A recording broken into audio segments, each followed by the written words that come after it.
ప్రముఖ గాయని ఆశా భోస్లే కన్నుమూశారు. ముంబై బ్రీచ్ క్యాండీ హాస్పిటల్లో చికిత్స పొందుతూ మృతి చెందారు. ఆమె 1000కి పైగా బాలీవుడ్ చిత్రాలకు పాటలు పాడారు ఆశా భోస్లే.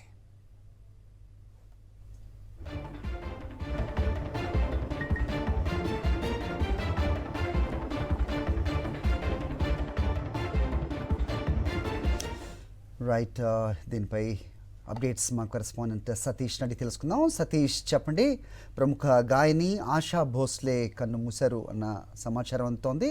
నిజంగా సంగీత ప్రియులకు ఆమె పరిచయం లేని పేరుని చెప్పచ్చు. దాదాపు 8 దశాబ్దాలుగా ఆమె పాడుతూనే ఉన్నట్టు కూడా మనం చూస్తున్నాం. ఎలా చూడాలి? సినీ పరిశ్రమకు ఎలాంటి లోటని చెప్పాలి? ఆమె పాడిన పాటలు 1000కి పైగా ఉన్నాయి. ఏంటి మీ దగ్గర ఇన్పుట్స్?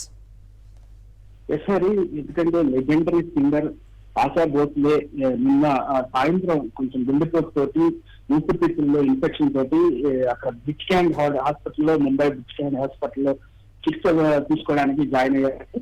అయితే అనేకంగా అందరూ కూడా ఎంతో మంది నిన్న ఆవిడ కోలుకుంటారు, ఖచ్చితంగా ఆవిడ మళ్ళీ తిరిగి వస్తారు అని చెప్పేసి ఎదురు చూసుకున్న తరుణంలో ఇంకా కొద్దిసేపు పెట్టడం ఆవిడ మృతి చెందినట్లుగా కూడా అక్కడ సమాచారం అందుతుంది. కొద్దిసేపట్లో డాక్టర్లు కూడా అధికారికంగా అనౌన్స్ చేసే అవకాశాలు ఉన్నాయి. అయితే వాళ్ళ మనవరాలు ఒక పోస్ట్ తోటి ఈ విషయం బయటకు వచ్చింది. నిజంగా సంగీత ప్రపంచంలో ఆవిడ ఒక సామ్రాజ్ఞిగా కీర్తి పొందారు. ఆశా భోస్లే కొన్ని వేలాది చిత్రాలకు కొన్ని వేలాది పాటలు పాడారు. 8 దశాబ్దాల సుదీర్ఘ కెరీర్లో హిందీ, మరాఠీతో పాటు పలు భాషల్లో కొన్ని వేల పాటలు పాడి ప్రతి ఒక్కరు అంటే సినీ సంగీత ప్రపంచంలో ఆవిడికి ఒక హృదయంలో సుస్థిరమైన స్థానాన్ని సంపాదించుకున్నారని చెప్పుకోవాలి. ముఖ్యంగా లతా మంగేష్కర్ సోదరిగా ఆవిడ మ్యూజిక్ ప్రపంచంలోకి అడుగుపెట్టినా కూడా తనదైన శైలిలో పాటలు పాడుతూ కూడా ఎంతో మందిని ఆవిడ ఆకట్టుకున్నారు. అట్లాగే ముఖ్యంగా ప్రపంచంలో హిందీ వెర్షన్ చూసుకున్నట్లయితే 1970 ఆ టైంలో దశకంలోనే చాలా పాటలు అంటే దమ్మారే దమ్ అని కానీ, చిరాలో హైతే అనే పాటలు అంటే ఒకటి కాదు చాలా వరకు పాపులర్ అయ్యాయి. అట్లాగే ఒక వరవడిని ఆయన తీసుకొచ్చారు. మహమ్మద్ రఫీతో కలిసి ఆవిడ పాడిన మాంకే సాత్ తుమ్హారే సర్హద్ బగానా అనే ఇలాంటి పాటలు అంటే ఆర్డి బర్మన్ సంగీతకారులో పాడిన పాటలు కానీ ఇలాంటి ఒక ట్రెండ్ సెట్ చేశారు ఆవిడ. ఆజా ఆజా షియాతు ఆజా అని ఈ పాటలతోటి ఆవిడ ఒక ట్రెండ్ సెట్ చేశారని చెప్పుకోవాలి. ఎందుకంటే లతా మంగేష్కర్ ఒకవైపు ఉంటూనే ఒక సోదరిగా ఆవిడ ఇంకొక వైపు ఈవిడ తనదైన శైలిలో అనేక బాణీలను పాడుతూ కూడా ఎంతో మందికి దగ్గరయ్యారు. ముఖ్యంగా మనం చెప్పుకోవచ్చు ఈ దశకం అంటే ఈ టైంలో కూడా మొన్న రీసెంట్ గా దుబాయ్ లో కూడా ఆవిడ పాడిన పాటలు జంజీ మనసుల్ని గెలుచుకున్నాయని చెప్పుకోవాలి. మనం చెప్పిన విషయాల్లో నిజంగా ఆవిడ లేని లోటు అనేది చాలా తీరని లోటు అనే చెప్పుకోవాలి సినీ ప్రపంచానికి.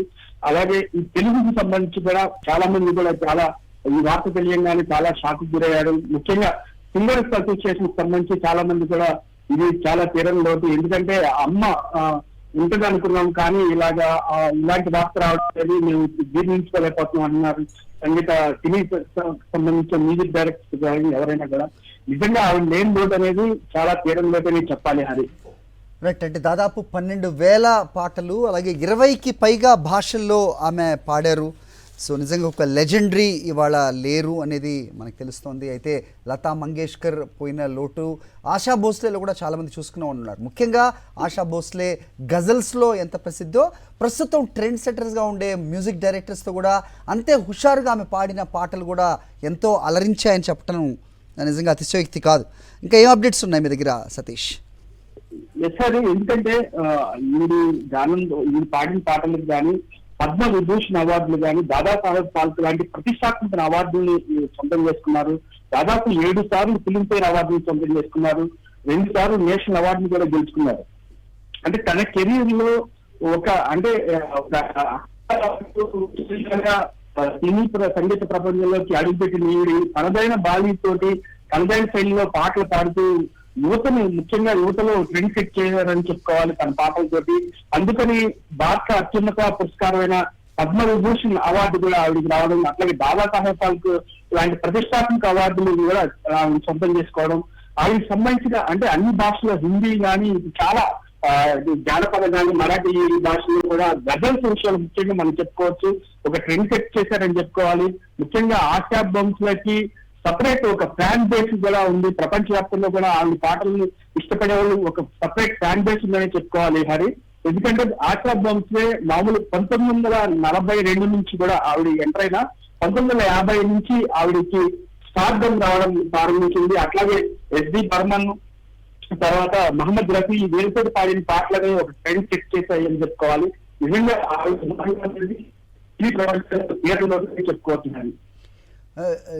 మామూలుగా జనరల్గా మాట్లాడితే సతీష్, ఒక స్టాల్ వాట్స్ ఉన్న కుటుంబంలో ఆ నీడలో మరొకరు ఎదగటం అనేది చాలా కష్టం అని చెప్తుంటారు. కానీ లతా మంగేష్కర్ ఎంత అందరు ప్రేక్షకులకి కానీ లేకపోతే సంగీత ప్రియులకి ఎంత ఇష్టమో, అదే రకంగా ఆశా భోస్లే కూడా అంతే మంది అభిమానులను, అలాగే ఆవిడ పాటలంటే నిజంగా ఇష్టపడే వాళ్ళు లక్షల సంఖ్యలో ఆవిడ కూడా సంపాదించుకున్నారు. ఎలా చూడాలి? Yes correct. ఎందుకంటే ఆ టైంలోనే ఒక బాణీలో ఆవిడకి ఎంతో ఒక ఫ్యాన్ బేస్ సృష్టించుకున్న తరుణంలో ఆవిడ చెల్లెలుగా అడుగుపెట్టి ఈ ప్రపంచానికి సంబంధించి అంటే హిందీలో ఆవిడ పాడిన పాటలకు సంబంధించి ఆవిడ మొట్టమొదటి దాదాపుగా అంటే మనం చెప్పుకోవచ్చు 1955లో తన ప్రస్థానాన్ని అయితే మొదలుపెట్టిన ఆశా భోస్లే 1952 సంగీతం చిత్రంతో ఆవిడకు గుర్తింపు వచ్చింది.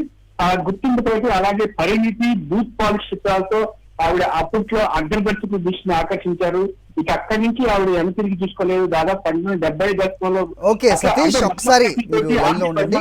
ప్రముఖ సింగర్స్